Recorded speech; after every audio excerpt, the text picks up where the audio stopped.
એક વારનો સમય છે. ભગવાન રામ લક્ષ્મણ જાનકી પ્રયાણ કરીને જતા હતા. શ્રાદ્ધ પક્ષનો સમય આવ્યો. સીતારામજી ગયાજીમાં બિરાજે છે. જાનકીએ વિનંતી કરીને કહ્યું, ભગવાન રામજીને કૃપાનાથ, આજે શ્રાદ્ધ પક્ષ છે,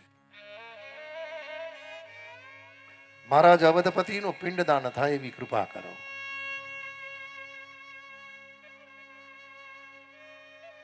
અને જ્યારે પિંડદાન કર્યું, સીતારામજી વંદન કરીને કીધું, એ કર્મ, એ પિંડદાન અને કર્મના સાક્ષી દેવો, શ્રાદ્ધ પક્ષ નિમિત્તે મેં પિંડદાન કર્યું છે, આપ એનો સ્વીકાર કરજો. અને જગદંબા ભગવતી જાનકી ગયાજીની અંદર અક્ષય વૃક્ષના નીચે બેઠા છે. અને આકાશવાણીએ કહ્યું કે પિંડદાન કર્યું, એના સાક્ષી કોણ? અને જાનકીએ કહ્યું, અને એક સાક્ષી છે ફાલ્ગુની નદી, બીજી સાક્ષી છે ગાય, ત્રીજા સાક્ષી છે બ્રાહ્મણ,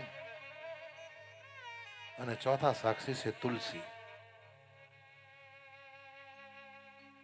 અને પાંચમું સાક્ષી છે અક્ષય વૃક્ષ.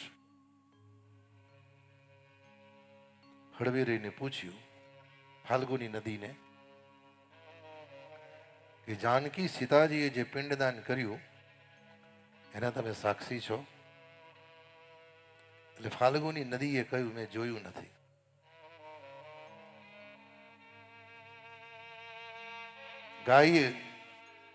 ગાય બોલી કે મેં જોયું નથી.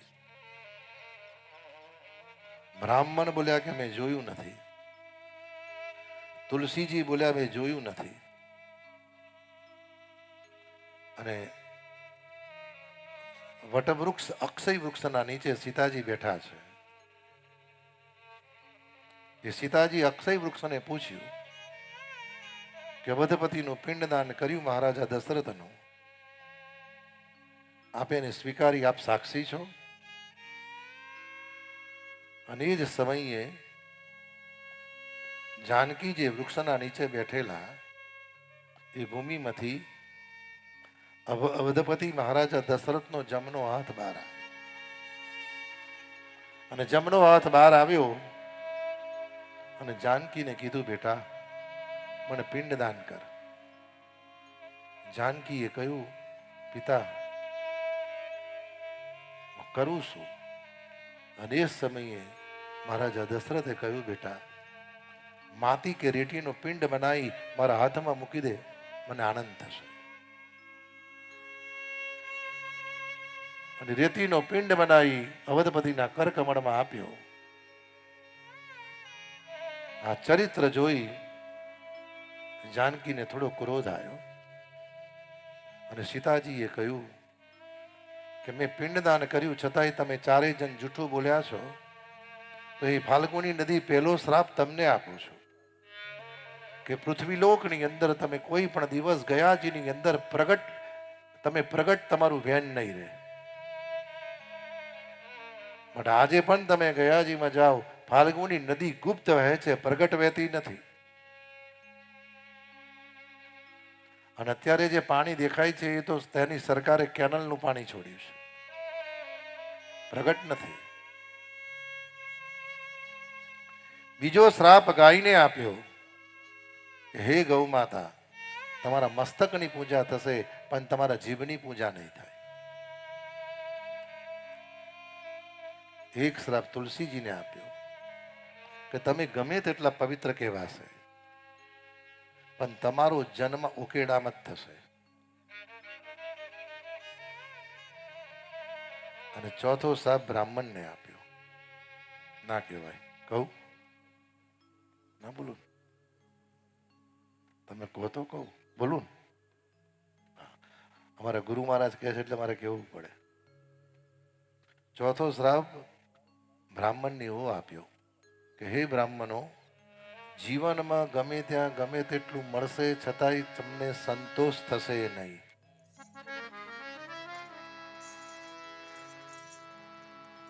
પણ આપણે આપીએ એવું તો સંતોષ થાય ને.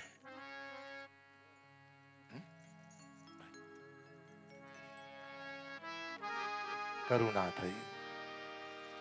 પૂર્ણ કથાનું આયોજન થયું. ભગવાન વિષ્ણુના પાર્ષદો આવ્યા, ધંધુકારીને પુષ્પ વિમાનમાં બિરાજમાન કર્યા અને વૈકુંઠ ગમન કરાયું છે. ગૌકર્ણ મહારાજે પૂર્ણ કથાનું આયોજન કર્યું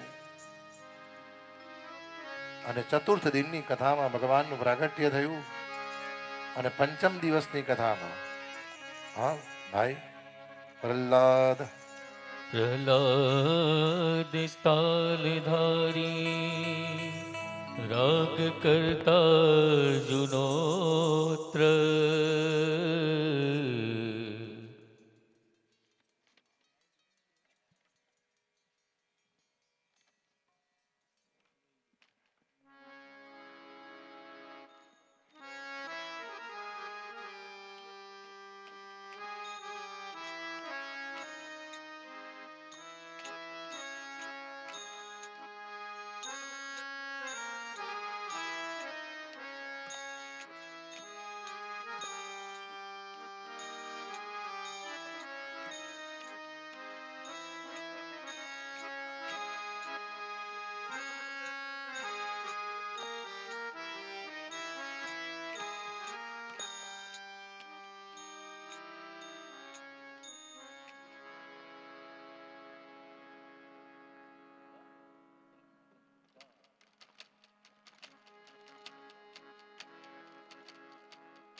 અને ભાઈ જેમ ભગવાન રામજી સાકેતમાં ગયા અને સર્વને લઈ ગયા અને ગઈકાલે જ 2-4 દિવસ પહેલા જ ભગવાન સીતારામજી મંદિરના પૂજારી સરયુદાસજી મહારાજ